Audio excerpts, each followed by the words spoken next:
Hello everyone, welcome back. Today I want to talk to you guys about the first wad of 133.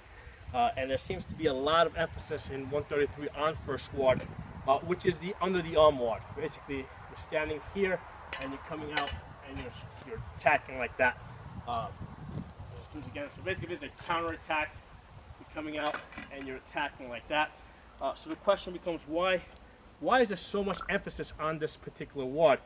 Why not the second wad? Okay, the second wad seems to be a lot more flexible because you're in this high wad over here and you're able to attack all four quadrants. Okay, so why not emphasize the second wad? Why so many plays from the first wad?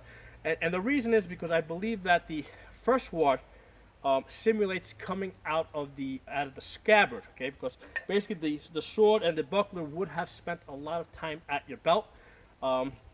And the plays from the first wad, they seem to be counters. Basically, the other person is initiating the attack. So basically, what's happening is you're drawing out of the scabbard and then countering. Okay, so that's help, and you're coming out of the scabbard and then and attacking. So that's why I believe there's so much emphasis in 133 on fighting from that first wad. And there is a modern day equivalent, because basically the modern day equivalent of the sword is the pistol. Let me put this down for a second. So if you go to a lot of gun ranges, more advanced gun ranges where people do more tactical type of training, you will see that they practice drawing out of the holster. Okay, that is one of the most important thing that they can do once they learn how to line up their sights and shoot. You have to come out of the holster and shoot, because that's where your gun is most of the time. So they'll dry practice this a bunch of times, okay, and then from there, they might add like a side step, okay, and then they'll go to live fire from there. Come out, practice going back into the holster, come back out, okay.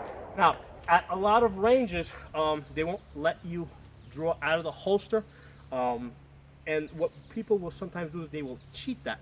What they'll do is, they'll take the gun out, they'll put it on the table, and they can't draw out of the holster. So what they'll do is they'll take the gun and they'll hold it at their side over here, simulating it being in the holster, right? And then they'll come out and they'll practice, reholstering without actually reholstering, coming out.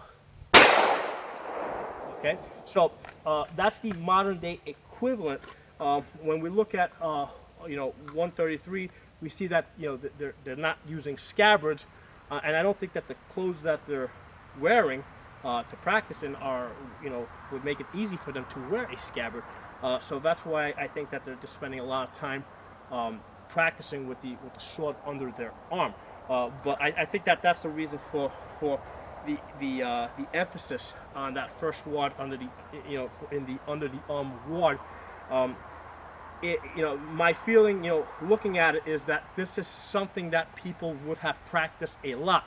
They would have practiced fighting out of the scabbard, just like today with the handgun, we practice fighting out of the holster, okay? Because that's how we're going to have to fight, in a realistic type of situation. We're coming out of the holster and we're starting the fight from there.